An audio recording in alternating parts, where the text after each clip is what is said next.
कारण खूपच जास्त गर्दी झालेली आहे, एवढं एक्सपेक्ट पण केलेलं नाही आहे आणि ऑनेस्टली खूपच जास्त लेट झालाय, त्याबद्दल खरंच मला माफ करा. कारण थोडं वडील आजारी असल्यामुळे थोडं दोन्हीकडचं मॅनेज करत चालू आहे, त्याबद्दल खरंच दिलगिरी व्यक्त करतो. खूपच लेट झालाय, 8:30 वाजल्यात, भुका लागल्यात माहिती आहे मलाही भुका लागल्यात. जी काय काळजी करू नका, पण एवढंच सांगतो की काय की थोडंफार एक दोन काहीतरी शब्द माझ्याकडून घेऊन जाल याची 100% मी तुम्हाला खात्री मात्र नक्कीच देतो. सगळ्यात महत्त्वाचं काय, मी पहिल्यांदाच दिलगिरी व्यक्त करतो. काय बोलताना काय चुकीचं वगैरे बोललो तर राग अजिबात मानून घेऊ नका. तुमचाच भाऊ, तुमचाच मुलगा, तुमचाच नातू आहे म्हणून समजून घ्या. कसं आहे, मी जरा लेस गावटे आहे, समोरच्याला काय वाटेल काय नाही वाटेल अजिबात विचार करत नाही.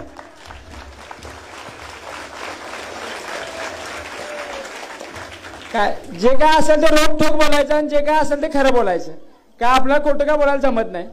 तर सगळ्यात पहिला माझ्या UPSCच्या जर्नीबद्दल सांगतो. म्हणजे जे विद्यार्थी इथं आहेत किंवा जे काही पालक वगैरे ऐकायला इच्छुक आहेत त्यांना सांगतो. 2020 मध्ये माझं ग्रॅज्युएशनचं शेवटचं वर्ष होतं. मी आवाज करायचा नाही अजिबात. 2020 मध्ये माझं ग्रॅज्युएशनचं शेवटचं वर्ष होतं, पण मग लॉकडाऊन आला आणि माझे 2 महिने लॉकडाऊनमध्ये गेले शेवटचे ग्रॅज्युएशनचे. त्यामुळे आता घरात बसून काय करायचं म्हणून 10वीच्या मार्कवर पोस्टाची नोकरी केली. पोस्टमन म्हणून जॉब करत होतो मी गंगापूरमध्ये. एक 10-11 महिने पोस्टमन म्हणून जॉब केले. 10,000 रुपये पगार मिळत होता. पैसे मिळत होते पण समाधान मिळत नव्हतं. मग भरपूर साऱ्या लोकांनी मला सांगितलं की सेंट्रल गव्हर्नमेंटची नोकरी आहे, कशाला सोडा लागलायस बघ जरा, कारण नोकऱ्या मिळेना झाल्यात.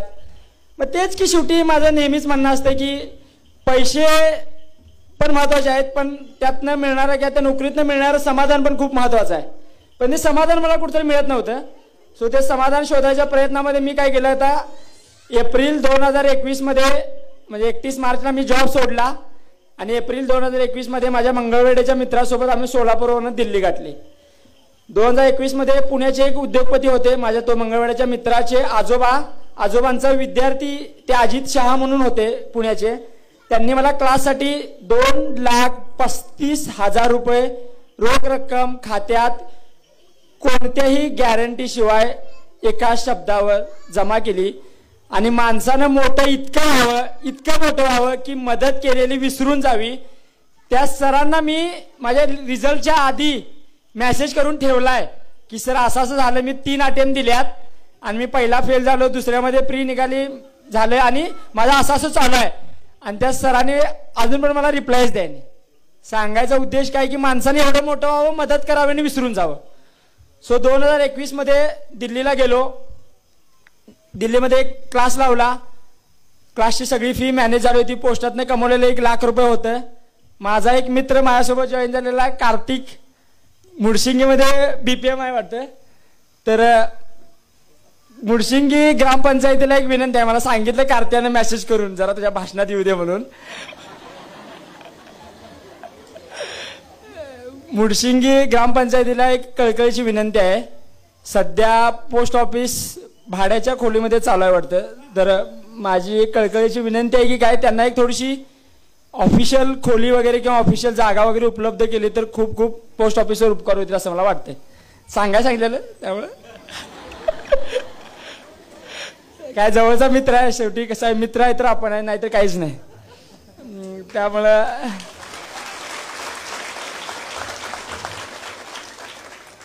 2021 मध्ये दिल्लीला गेलो.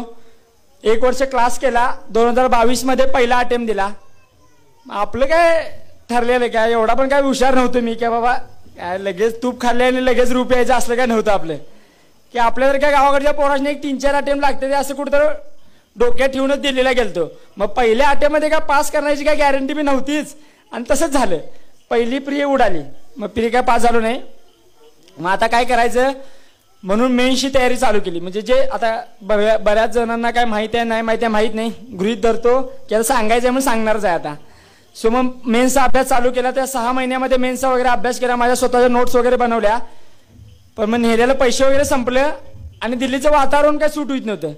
लईच थंडी आणि लईच गरमी. मग आपल्याकडच्या पोरांना तिथे काय ते काय आपल्या काय ते हे नव्ह की भाग नव्हते काय.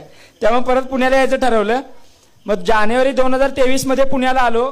पुण्यात ज्ञान प्रबोधिनीमध्ये अभ्यास सुरुवात केली. काय त्यानंतर काय कोणते वगैरे क्लास वगैरे नाही लावले. 2023 मध्ये पुन्हा दुसरा अटेम्प्ट दिला. फक्त या दुसऱ्या अटेम्प्टमध्ये काय केलं, पहिल्या अटेम्प्टमध्ये ज्या माझ्या चुका झाल्या होत्या त्या फक्त परत रिपीट नाही केल्या. काय माणसामध्ये आणि जनावरांमध्ये एकच फरक आहे. काय, जनावर तीच चूक सारखी सारखी करते, माणसं काय फक्त त्या चुकीतनं शिकतात आणि तीच चूक परत करत नाहीत. माझा तुम्हीच ठरवा की माणूस व्हायचा आहे का जनावर म्हणून राहायचं आहे, ते तुमचं तुम्ही ठरवायचं. सो 23च्या अटेम्प्टमध्ये मी म्हणजे 22च्या अटेम्प्टमध्ये PYQ वगैरे अनालिसिस केलं नव्हतं, थोडं टेस्ट पेपर वगैरे सोडवले नव्हते, थोडं करंट अफेअर्स वगैरे वाचले नव्हते. सो 23च्या अटेम्प्टमध्ये ते सगळं वाचलं. 23ची प्री दिली, दोन्ही प्री निघाल्या, CSEची पण प्री निघाली आणि फॉरेस्टची पण प्री निघाली. मग काय प्री निघाली म्हणजे खुश झालतो. काय भारीच वाटते. काय जरा प्री निघायचं म्हणजे लईच आहे. 10-12 लोक वगैरे 10-12 लाख लोक वगैरे बसतात, त्यांना 10-12 हजार वगैरे पोरं नुसता पास होत्यात प्री. मग त्या 10-12 हजार पोरांच्यात होतं, भारी वाटलं. सप्टेंबरमध्ये मुंबईला मेन्स होती, पण ऑगस्टमध्ये डेंग्यू झाला, 15 दिवस वाया गेले. सो मग त्या 15 दिवसामध्ये की म्हणजे काय की म्हणजे माझा दादा नेहमी मला सांगायचा, अभ्यास जरा कमी झाला तर होऊ दे, खरी परीक्षेच्या काळात एवढा आजारी एवढा पडू नकोस. शेवटी झालं ते, आजारी पडलो, 15 दिवस गेले, मेन्स दिली. पण मग एक खंत मनाशी असत्या, काय की स्वतःला स्वतःची लायकी माहीत असत्या, स्वतःला आपण 100% त्या पेपरमध्ये दिल्यात का नाही दिल्यात हे आपल्याला कळत असते. सो मला त्यावेळी कळालं की मी माझं काय 100% द्यायला नाहीत. सो त्याचा रिझल्ट पण तसाच आला. नंतर रिझल्ट लागला, माझी काय मेन्स वगैरे निघाली नाही, एक 38 का 30-35 मार्कांनी माझी मेन्स राहिली. मग त्याच वर्षी नोव्हेंबर माझी फॉरेस्टची मेन्स होती. मग आधी परीक्षेला मी 100% दिलेलं नाही आहे हे माहीत होतं. मग यावेळी 50 दिवस होते. 50 दिवसामध्ये एवढंच ठरवलं काय की जे काय असं ना आपलं आपण प्रामाणिक राहून आपण प्रामाणिकपणे प्रयत्न करायचे, तर आपलं 100% द्यायचं आहे. सो फॉरेस्टचा अभ्यास केला, 2 नवीन ऑप्शनल होते, सगळा अभ्यास केला, खूप चांगलं गेलं. पेपर पण चांगले गेले. पेपर देऊन आल्यानंतर असं वाटलं की सिलेक्शनचं माहीत नाही पण मेन्स तरी नक्की निघेल असं वाटलं. खूप जास्त आशा लावून बसलेलो निकालाकडे की निकाल कधी एकदा येतोय. लय काहीतरी कॅल्क्युलेशन करून 600 मार्क कसं तरी पडत्यात माहीत होतं. अंदाज पण तसाच निघाला. पण जानेवारी 2024 मध्ये फॉरेस्ट मेन्सचा निकाल लागला. माझ्या 2 मित्रांचं सिलेक्शन झालं आणि आमच्या दोघांचं सिलेक्शन झालं नाही. खूप जास्त वाईट वाटलं. 15 दिवस कोम्यात गेलो. म्हणजे की खूप जास्त की लो फील होऊ लागलं, कारण ते रिझल्टशी म्हणजे रिझल्ट लागणार आहे, पास होणार आहे असं वाटत होतं, पास काय झालं नाही. मग खूप वाईट वाटायला लागलं. नंतर त्या मेन्सचा मार्क्स कळाले. कट ऑफ होता 608 मार्क, मला पडले होते 605 मार्क, म्हणजे 3 मार्काने कट ऑफ उडला. पण मग या अपयशातून मी काय शिकलो की बाबा दिल्ली काय आता लय लांब नाही आहे, ह्या रेषेच्या जरा लईच जवळ आलोय आणि 3 मार्क म्हणजे पुढच्या वेळी जरा चांगला दिला तर बाबा रेष क्रॉस करून पुढे जाऊ शकतोय. तो एक आत्मविश्वास त्या अपयशातून घेतलो. म्हणजे काय की नेहमी सगळे शिक्षक वगैरे सांगत असतात, त्यावेळी ते समजत नसते. अपयशी यशाची पहिली पायरी असत्या, का पायरी असत्या ते त्यावेळी समजले की बाबा त्यावेळी शिकलो की बाबा अपयश सांगते का यश काय लय लांब नाही आहे, खूप जवळ आहे, तुला फक्त अजून जराशे प्रयत्न करायचे आहेत.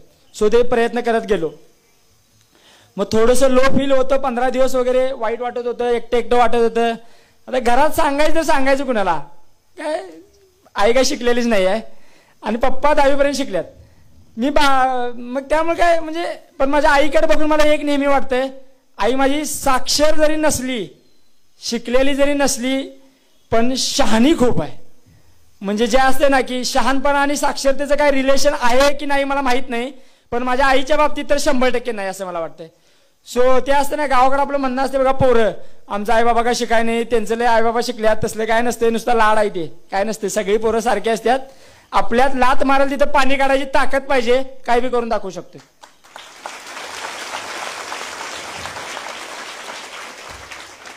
मग मेन्स परीक्षा फेल झालतो. मग पुन्हा हे कसं आहे, UPSCचं कसं आहे माहिती आहे काय, 100 रुपयाचा नशा आहे. काय 100 रुपये परीक्षा फी आहे आणि त्या परीक्षा फी मध्ये वर्ष वाया जात असतात. प्रत्येकाला वाटत असते की आता जवळच आहे, पण आता माहित नाही किती जवळ असते. मग सगळ्यांनी मित्रांनी वगैरे सांगितलं की नाही पुन्हा एकदा अटेम्प्ट द्यायचा आहे. 2024 मध्ये पुन्हा एकदा अटेम्प्ट दिला.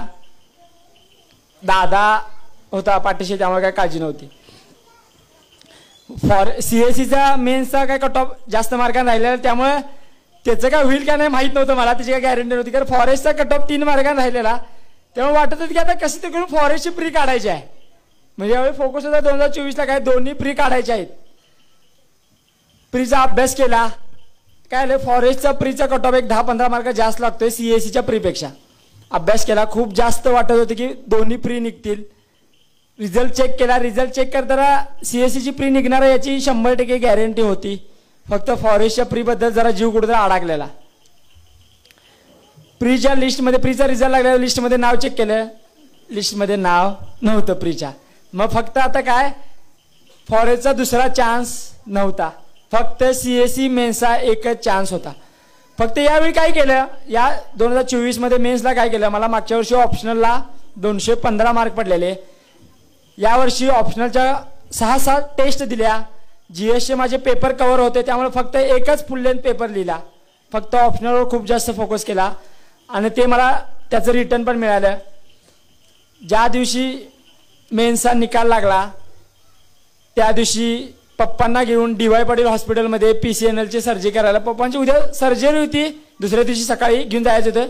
संध्याकाळी 5 वाजता निकाल लागला.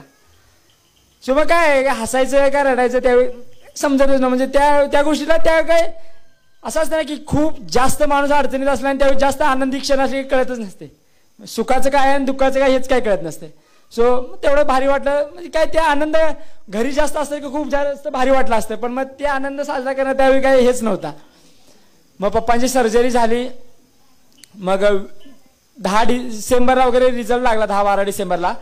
आणि 20 डिसेंबरला मुलाखतीचं शेड्यूल बाहेर पडलं. मग कुणाची कधी शेड्यूल आहे, मुलाखत आहे ते कळतंय. मग त्यावेळी असं कळालं की माझी 20 जानेवारीलाच मुलाखत आहे. मला अरे गंडलो वाटायला लागले आता, कारण महिन्याभराचाच पिरियड होता आणि त्या महिन्याभराच्या पिरियडमध्ये UPSC सारख्या परीक्षेच्या इंटरव्ह्यूची तयारी करायची म्हणजे आपण कधी काही केलेलं नाही आहे, आपल्याला कधी काय माहीत नाही आहे. सो ती करायची म्हणजे जराशी भीती होती. पण माझ्यासोबत खूप जवळचे आणि खूप चांगले मित्र होते. एक निशांत देशमुख नावाचा मित्र होता नगरचा, आणि कोमल फडतरे नावाची मैत्रीण होती बारामतीची. त्यांनी दोघांनी इंटरव्ह्यू दिलेले. त्यामुळे त्यांनी ठेच म्हणजे त्यांना जरा माहीत होतं. म्हणजे जरा कसं की ते म्हणतात ना पुढच्या ठेच मागच्या शहाणा, मग ते जरा शहाण पण त्यांच्याकडून घेत गेलो का बाबा तुमच्या काय चुका केल्यात, तुम्ही काय चुका केल्यात, मी काय करायला पाहिजे, मी काय नाही करायला पाहिजे. आणि त्यांचं नेहमी असं म्हणणं असायचं काय की माणूस कमी वेळामध्ये जास्त इफेक्टिव्हली जास्त प्रभावीपणे अभ्यास करतोय, हे त्यांचं नेहमी म्हणणं असायचं. झालं तसंच. 5 जानेवारीला पप्पांचं परत ऑपरेशन झालं. पप्पांना ICU मधून बाहेर काढलं आणि मी परत दिल्लीला गेलो. दिल्लीमध्ये खूप जास्त थंडी होती, खूप म्हणजे खूप जास्त थंडी होती. दिल्लीमध्ये माझ्या मित्राच्याच कॉलेजच्या रूमवर राहिलो. इतके चांगले मित्र मिळाले. 5 जानेवारीला मी दिल्लीत होतो. 20 जानेवारीपर्यंत मी स्वतःचं जेवलेले ताटही सुद्धा त्यांनी मला धुवू दिलं नाही. का, गार पाण्यात हात घालशील परत आजारी पडशील या भीतीने त्यांनी मला पण ताट धुवू नाही दिलं. सो मग मित्र असावे तर असावे. त्या ना मित्र वनव्यात गारव्यासारखा असतोय हे जे म्हणणारी जी उक्ती आहे त्या उक्तीचा मला पदापदाला पावली मला त्याचा एक हे होत होता, प्रसंग घडत होते. 20 जानेवारीला निकाल लागला. परत पुण्याला आलो लगेच. पप्पांना दवाखान्याला वगैरे घेऊन जायचं होतं. मग फेब्रुवारीचा महिना पूर्ण गेला. मार्चमध्ये आता पप्पांनी म्हटलं की आता रिझल्टचं काय होतंय माहीत नाही, कारण UPSC जरा अनसर्टन आहे, पास होतोय नाही होतोय काहीच गॅरंटी नसत्या. म्हटलं पप्पांनी आता काय परत पुढच्या अटेम्प्टचा ते म्हटल्यासारखं 100 रुपयाचा नशा आहे, परत पुढच्या अटेम्प्टची तयारी करायची. हा इथून काय आता मागं जायचं सगळं धोक आपल्याला होतं. करायचं तर आपल्यालाच करायचं, नाही तर नाही. काय शेवटी जॉब करायचंच आहे. मग मन काय कुठं शांत राहू देत नव्हतं. आता इंटरव्ह्यूपर्यंत आलोय, आता जवळ आहे वाटायला लागलेलं. परत एकदा अभ्यास करायला चालू केला. मार्च परत अभ्यास केला. पप्पांचं परत क्रिएटिन वाढायला लागलं म्हणून परत कोल्हापूरला गेलो, गावाला गेलो. परत पप्पांना आश्रममध्ये दाखवलं आणि पप्पा म्हणाले की गावात राहून जरासं बोर व्हायला लागले, बकऱ्यात जाऊया. मग आम्ही एक 15 एप्रिलला वगैरे बकऱ्यात गेला. मग मामाची बकरी बेळगावला वगैरे होती, बेळगावला गोळीबारच्या मैदानात. मग एक 8 दिवस गेले आणि रिझल्ट 21-22ला लागण्याची कल्पना होती. पण मग तेच रिझल्ट काही होऊ शकतोय. मग रिझल्ट लागला नाही म्हणून काय माणसानं काय जगायचं सोडून द्यायचं आहे का सांगा? नाही ना. आपलं काय आपलं नॉर्मल आहे ते जगायलाच पाहिजे. मग काय, मग त्या दिवशी 22 एप्रिलला सकाळी मी आणि माझा मावस भाऊ आमच्या मावशींच्या दिराची बकरी कातरायला चालू होती. मग तसंच खानापूरला पण जरा काम होतं, बकरी कातरायची 4 वाजेपर्यंत आणि खानापूरला तिकडच्या तिकडे जाऊन यायचं म्हणून आम्ही गेलो. मी बकरा धरलेला, मला काय कातराय वगैरे काही येत नाही सोडा, म्हणजे मी काय खोटं वगैरे काय बोलणार नाही, येत नाही तर येत नाही, कशाला उगाच पुढ्या फेकायच्या. उगाच येतंय म्हणून गोळा म्हणत काय पॉईंट नाही, येते तरी येते, काय नाही. दूध काढले, पिलासनी दूध पाजले, सगळं केले, खरं लवकर काय कातरा येत नाही आपल्याला काय. मग त्या दिवशी मी मेंढा धरून उभा राहिलो, खानातच होतो. माझा मावस भाऊ कातराला एकट्याला आवरत नाही म्हणाला, जरा मोठाच्या मोठा होता. मग मी शिंग धरून उभा राहिलो. तो माझ्या मित्राचा फोन आला, त्या नगरच्याच माझ्या मित्राचा फोन आला बरोबर 2:30 वाजता. रिझल्ट लागलाय आणि तुझं 551 रँक आलाय.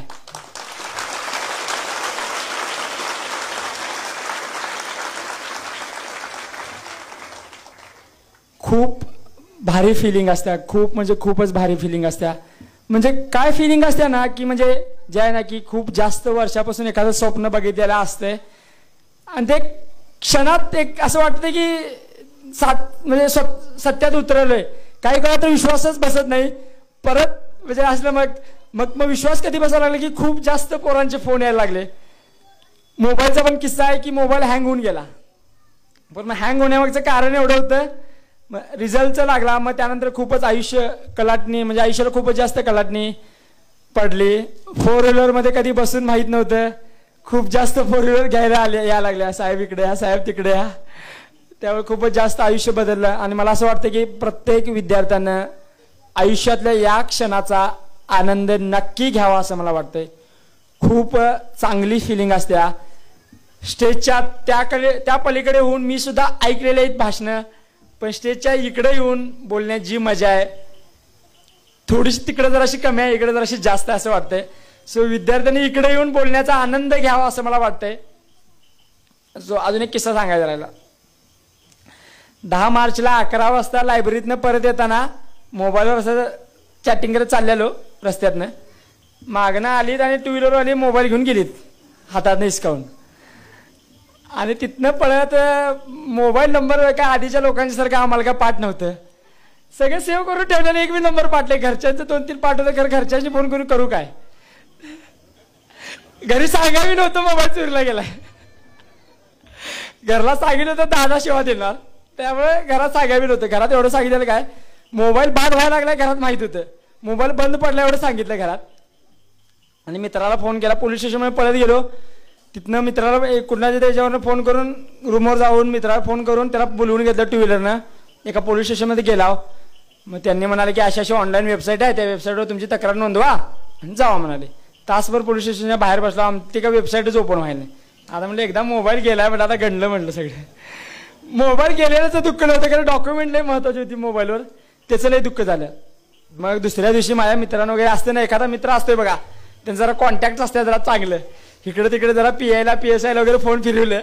दुसऱ्या दिवशी परत त्याच पोलीस स्टेशनमध्ये गेलो. मग दुसऱ्या दिवशी मात्र आम्हाला एकदम जरा चांगली ट्रीटमेंट दिली, बसून वगैरे आमची FIR वगैरे घेतली. मग ट्रॅकिंगला वगैरे टाकलाय. आता ट्रॅकिंगला वगैरे टाकलाय तिथं पोलिसांची रिस्पॉन्सिबिलिटी संपते, आता तो ट्रॅक पण झाला पाहिजे. सो त्यामुळे मग माझ्या मित्रानं मला त्याचा जुना मोबाईल वापरायला दिला. सो मग तेच की पावला खूप चांगले मित्र घडत गेले. आणि बाकी काय हेच की म्हणजे या यशातनं शिकायचं इतकंच काय की माणूस कितीही मोठा झाला तर आपलं मातीसोबतचं जे नातं आहे ते विसरायला नाही पाहिजे. फक्त या यशातून एवढाच प्रयत्न करतोय की काय हरभऱ्याच्या झाडावर न चढता जमिनीवर पाय ठेवून चालत गेलेलं चांगलं असं वाटायला लागले.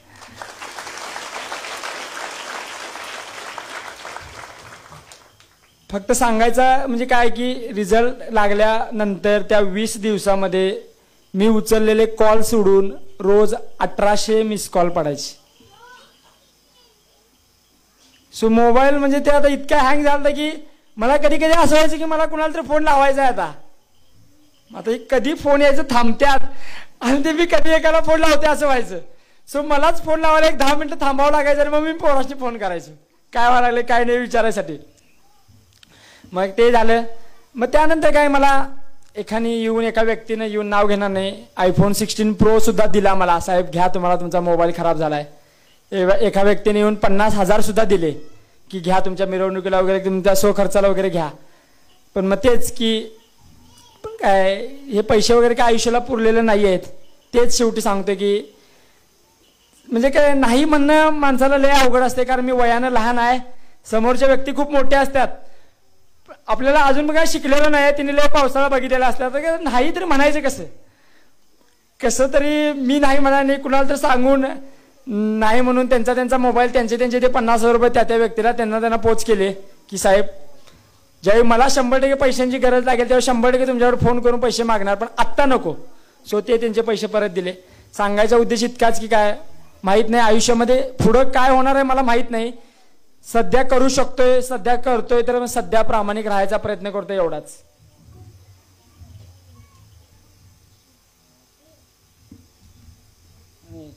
हे बोलायला तर आलो इथे, त्याबद्दल काही शंकाच नाही, ते तर बोलणारच आहे, त्याबद्दल काही तुम्ही काळजीच अजिबात करू नका, बिंदास राहा तुम्ही.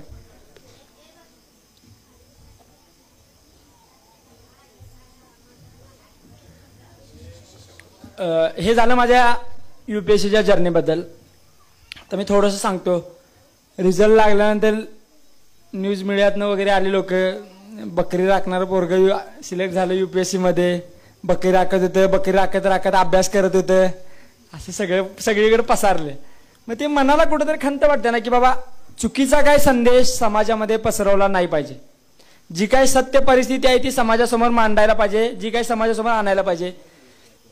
यूट्यूबला एखादा बाईट दिली की बाबा मी बकरी राखल्यात म्हणजे यामध्ये काही दुमत नाही आहे, 100% खरं आहे. खरं वर्ष किंवा 2 वर्ष किंवा 6 महिने राहून कधी बकरी राखलेली नाही आहेत. सुट्टीमध्ये मामांच्या गावाला मामांच्या बकऱ्यात गेल्यावर 1-2 महिने राहून बकरी राखल्यात. कधी वाटलं कंटाळा आला बकरी राहून 15 दिवस वगैरे बकरी राखल्यात. खरं मग बकऱ्याच्या मागे राहून फुल टाईम अभ्यास केलेला नाही आहे. ज्या वर्षी 2021ला प्रिपरेशन चालू केली त्यावेळीपासून पुण्यात आणि दिल्लीमध्ये राहून अभ्यास केलाय. अभ्यास करताना मी क्लास सुद्धा केलाय. सांगायचा उद्देश इतका आहे. आणि क्लास करण्यामागचा एक मी हेतू सांगतो. म्हणजे नेहमी मी जे बोलतोय ना यूट्यूबच्या शॉर्ट सारखं करू नका की सांगायचं मुद्दा राहिला मागच आणि जे सांगितलेलं आहे ते पडद्यावर, बाकी असले काय करू नका. त्याच्या मागचा एक हेतू समजून घ्या. माझा क्लास लावण्यामागचा हेतू इतकाच होता की जे क्लासला पैसे मला लागणार होते, जे की मी तुम्हाला आधीच सांगितले की 2,35,000 रुपये अजित शहाने माझ्या खात्यावर जमा केलते. 1,00,000 रुपये माझ्या खर्चाला लागलेले मी पोस्टाच्या जॉबमध्ये मिळवलेले. सो पैशाची जी अडचण होती ती दूर झालेली होती. फक्त अडचण काय होती, दिल्लीत जाऊन शिकायचं होतं. आणि एक गमतीची गोष्ट सांगतो जी की मी अजून सांगितलेली नाही आहे. मी दिल्लीला क्लास केला आहे खरं आहे, पण त्यात मूर्खाचं कारण म्हणजे हे आहे की मी दिल्लीत जाऊन ऑनलाईन क्लास केलाय. हे अजून मी कुठं सांगायला होतं काय की काय खोळ्यात यार काय डोसक्या पडले काय तिथं जाऊन ऑनलाईन कोण करते.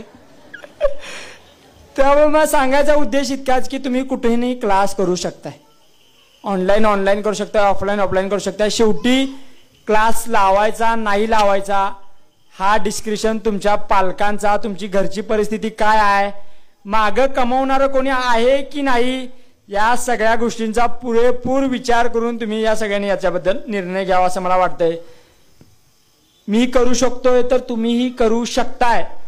पण मी फक्त पडद्यावरचा कलाकार आहे, पडद्यामागचे कलाकार भरपूर आहेत.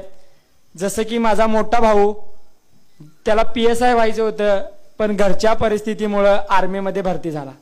पण भाऊ एकदम भक्कमपणे खंबीरपणे पाठीशी उभा राहिला. मग त्याच म्हणजे भावा म्हणजे एवढं काय म्हणजे मोठेपणा काय असतोय ना, दादाला एवढं माहित होतं काय ना काहीतरी 100% करून दाखवण्याची दादाला मात्र खात्री होती. UPSC किंवा MPSC काय ना काय कसली तरी पोस्ट करणार याची मात्र दादाला 100% खात्री होती. त्यामुळे बिंदासपणे मदत करत होता. माझा मित्र अक्षय सोळंकर म्हणून मला फोन यायचा, अरे काय पैसे आहेत काय, मग मी त्याला म्हणा आहेत की. फोन ठेवला की खात्यावर मग मला मेसेज यायचा 4,000 has been credited to your account. म्हणजे खात्यावर पैसे आहेत नाही आहेत याचा एकही गोष्टीचा विचार न करता महिन्याला 2,000 3,000 4,000 5,000 अकाउंटवर जमा व्हायचे. अक्षयच नव्हतं तर अक्षराला न सांगता अक्षयची मिसेस ऐश्वर्या वहिनी सुद्धा पैसे पाठवायचे. पण मग हेच की काय की ते सोनारालाच माहीत असतंय की खरं सोनं कोणतं आहे आणि बेंटेक्स कोणतं आहे. मे बी मला वाटतं ते सोळंकर फॅमिलीला पहिल्यापासून माहीत असेल, कारण त्यांनी ऑलरेडी त्यांच्या म्हणजे अक्षयच्याच दादानं एका पोराला मदत करून तो एक्साईज PSI झालाय. मग त्यांच्या त्या घराण्यालाच माहीत असेल की पोराला मदत कशी करायची असते. आपल्यासारख्या अडाणी लोकांना काय करणार आहे, मदतीचं महत्त्व काय माहीत नसते आपल्याला. सो त्यांना ते माहीत होतं. पण मग हेच आणि मग बाकी इतकंच की काय समाजातील दानशूर व्यक्तींना एवढंच म्हणायचा उद्देश आहे की समाजामध्ये जी काही गरजू विद्यार्थी असतील त्या गरजू विद्यार्थ्यांना तुम्हाला भक्कमपणे त्यांच्या पाठीशी उभा राहायचं आहे. काय ना, तुमच्याकडे असलेली ही संपत्ती ही समाजाने दिलेली तुमच्याकडे ठेव आहे आणि त्या ठेवीवर जे व्याज येते ते समाजाच्या कल्याणासाठी वापरायचं आहे. सो याची जाणीव फक्त तुमच्याकडे असायला पाहिजे असं मला वाटतं. सो दानशूर व्यक्तींनी याची मला वाटते की मनात कुठेतरी कोरून ठेवा. कारण काय ना, मदत करणाऱ्या व्यक्तीला इतका त्रास झाला पाहिजे, इतका त्रास झाला पाहिजे की त्या व्यक्तीने म्हटलं पाहिजे की भाई मी मदत केल्या कशाला सांगितलं, माझं इथं डोसकं उठलंय फोन येऊन. अक्षयने मला फोन केला, भाई माझं कशाला नाव घेतलंस, मला फोनला थारा नाही आहे की मला सांगता येणार की उचललं नाही. म्हणजे असं म्हणजे माणसाने एवढं मोठं म्हणायचं की मदत करणाऱ्या व्यक्तीला वाटलं पाहिजे की मला बाबा माझं नाव कशाला घेतलंस, असं व्हायला पाहिजे. बघा बाकी थोडंसं माझ्या 10वी 12वी बद्दल सांगतो.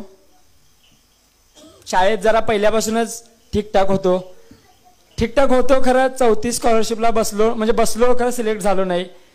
5वी नवोदयला बसलो तरीही सिलेक्ट झालो नाही. 7वी स्कॉलरशिपला सुद्धा बसलो तरी सिलेक्ट झालो नाही. पण मग त्या सगळ्यांचा वचपा बाबा 10वीत चांगले मार्क पाडून चांगला अभ्यास करून चांगले मार्क मिळवायचा हे होता. 2 गोष्टी इथं सांगतो. चांगले मार्क असतील तर चांगला अभ्यास असतो असं नाहीये, पण चांगला अभ्यास असेल तर नक्कीच चांगले मार्क मिळतात. सो जे उलटं रिलेशन आहे ते उलटं सुलटं जर असं समजून घ्या पालकांनी. त्या टक्केवारीच्या मागे राहू नकोसा. मी व्याजाच्या टक्केवारीचं नाही, 10वीच्या टक्केवारीबद्दल म्हणा लागले. सो त्याची जरा काळजी घ्या. 10वीला देवाच्या कृपेने वगैरे 96% मार्क मिळाले. 12वीला 11-12ला सायन्सला ॲडमिशन घ्यायचं ठरवलं. मग ते 10वीला सत्कार केल्यानंतर सत्कार समारंभ वगैरे असतात. आम्ही मदत करूया, तुम्ही मदत करूया, आश्वासन वगैरे 100% येतात. तर काय तेच आश्वासन, फक्त आश्वासनच राहिली. मदतीचे हात पुढे करणारी माणसं समाजामध्ये खूपच कमी असतात. सो त्यावेळी रविराई चॅरिटेबल ट्रस्ट म्हणून कोल्हापूरच्या सरनोबतवाडीची आणि राजेंद्र हजारेमध्ये MSCBला एक्झिक्युटिव्ह इंजिनियर होते. सो त्यांनी मला मदत केली. हजारे साहेबांनी स्वतः गॅरेंटर बनून मला एज्युकेशनल लोन काढून दिलं. त्यांना पण थोडा माझ्यामुळे त्रास झाला, कारण नंतर लोनचं हप्ते भरायला पैसेच नसायचे, त्यामुळे फोनच उचलायचं बंद केलं त्यांचं. सो त्यांच्यामुळे त्रास झाला. मग त्यांना असं वाटलं की पोरगं काय बिघडलं वाटतं. पण रिझल्ट लागल्यानंतर माझं एवढंच होतं की ज्यांनी मला मदत केली तिने आपल्याकडे यायच्या आधी त्यांच्याकडे आपण जाऊन यायचं. रिझल्ट लागल्यानंतर एवढं मात्र त्यांना खूप भारी वाटलं, कारण तेच शेवटी ते खूप भारी वाटलं. 12वी सायन्सला ॲडमिशन घेतलं. सायन्सला सुद्धा 89% मार्क्स पडले. त्यानंतर CETची परीक्षा दिली. CETला 162 मार्क पडून महाराष्ट्रातल्या नामांकित इंजिनिअरिंगच्या कॉलेज ऑफ इंजिनिअरिंग पुणेसारख्या कॉलेजमध्ये ॲडमिशन मिळालं. तिथून ग्रॅज्युएशन पूर्ण केलं. सांगायचा उद्देश इतकाच की काय अभ्यासामध्ये पहिल्यापासून रुची होती, पण याचा अर्थ असा नाही की मी दंगा वगैरे केला नाही. हायस्कूलमध्ये प्राथमिक शाळेमध्ये सगळ्यात जास्त मी मार खाल्ला असेल आणि माझा एक चुलत भाऊ आहे ते आर्मीमध्ये आहे, त्यानं मार खाल्ला असेल. पण अभ्यासाबद्दल कधी मार खाय नाही, दंगा केला म्हणून मार खाल्ला. सो सांगायचा उद्देश इतकाच की अभ्यास बी करायचा, दंगा पण करायचा. मला माहित नाही आयरं कशाला म्हणतात, माहित आहे का नाही माहित नाही पोरासनी, पण खूप जास्त आयरणी खेळलोय. खूप म्हणजे खूप जास्त आयरन खेळलोय. एवढं खेळलोय की 2.5 लिटरच्या बाटल्या 4-5 घरात अजून पडून असते आयरं भरून. एवढा नाद की शाळेत यायचं, दप्तर टाकायचं, किशाला आयरं घेऊन खेळायला जायचं. तेवढं लय केलं. पण मग तेच की प्रत्येक गोष्टी लिमिटमध्ये करायच्या. ऊस गोड लागला म्हणून मुळासकट अजिबात खायचं नाही, कारण ते खाल्लं की माती तोंडाला लागते. सो या गोष्टीची जाणीव कुठेतरी ठेवा. अभ्यासाबद्दल खेळणं सगळं महत्त्वाचं आहे, एवढं मला माहिती आहे. ती तुमची पर्सनॅलिटी डेव्हलप होत जाते. आता पालकांच्यासाठी 2 शब्द. काय असते, पालकांना वाटत असते की म्हणजे मी काय थोडंफार माझ्या आयुष्यामध्ये काही केलं नाही किंवा मी कुठंतरी कमी पडलो, माझ्या मुलगीनं काहीतरी करावं असं त्यांना वाटत असते. यामध्ये काही चुकीचं नाही आहे, पण मुलाची आवड कशात आहे आणि तुम्हाला त्याला काय लावायचं आहे, या दोन्ही गोष्टीचा समन्वय साधला पाहिजे असं मला वाटते. नाही ते पोराला करायची असते 11वी-12वी, पप्पा म्हणते डिप्लोमाला घाली, असं का व्हायला नको. दोन्ही गोष्टीचा समन्वय कुठेतरी साधला पाहिजे. तुमच्या असलेल्या इच्छा आकांक्षा मुलांच्या वर लादायला नाही पाहिजेत असं मला वाटतंय. कारण संपत्ती महत्त्वाची नसून संतती महत्त्वाची आहे असं मला वाटतंय. सो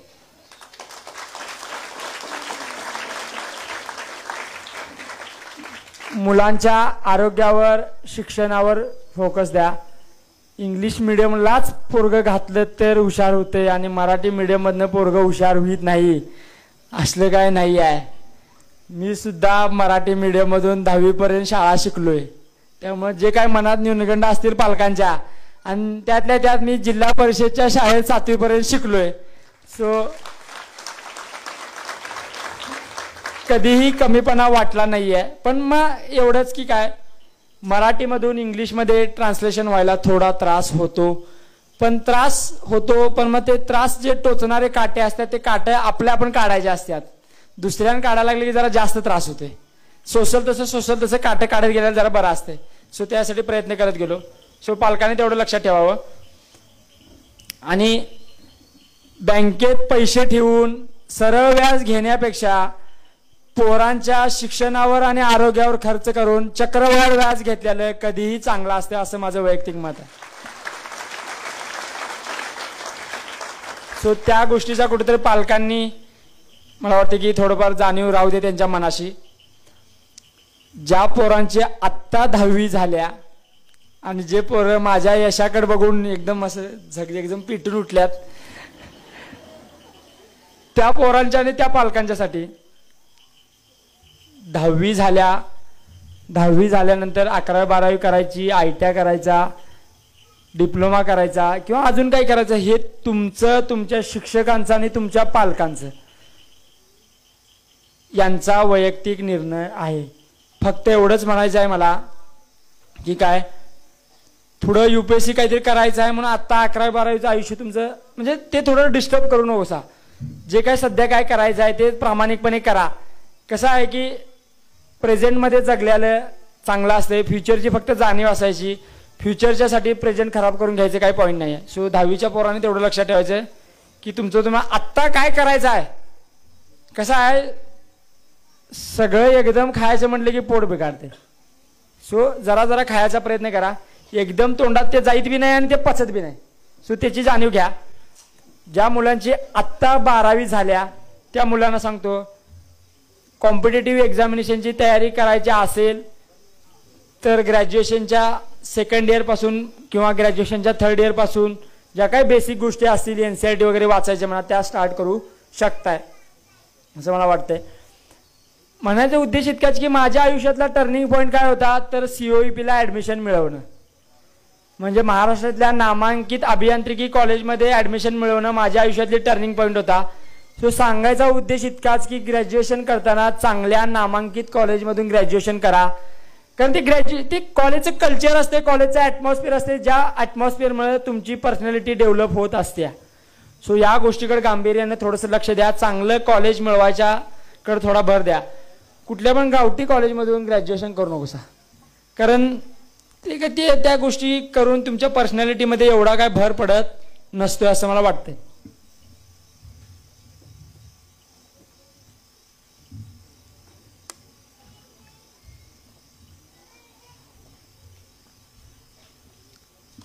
आणि जे पोरं, आणि एक उदाहरण सांगतो, ITI करून सुद्धा UPSCची एक्झामिनेशन क्रॅक करता येते अशी सुद्धा उदाहरणं आहेत.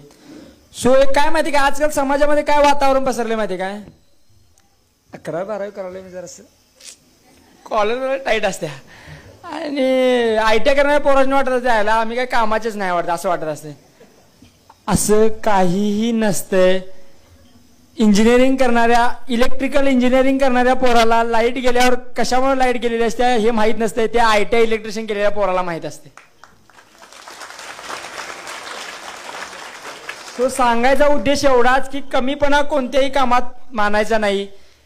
10वी झाल्यानंतर 10वीच्या सुट्टीत मी सुद्धा ट्रॅक्टरवर कामाला गेलोय, मी सुद्धा इटा भरल्या, मी सुद्धा शेणखत भरले. सांगायचा उद्देश इतकाच की कमीपणा कोणत्याही गोष्टीत वाटून घ्यायचा नाहीये, अजिबात कमीपणा वाटून घ्यायचा नाही. सफाई कर्मचाऱ्याचं पण काम तितकंच महत्वाचं आहे आणि ग्रामसेवकाचं पण काम तितकंच महत्वाचं आहे. प्रत्येक कामाचं महत्व आहे. तो व्यक्ती त्या दिवशी नसेल तर त्या व्यक्तीला खूप जास्त डिमांड असते. बघा की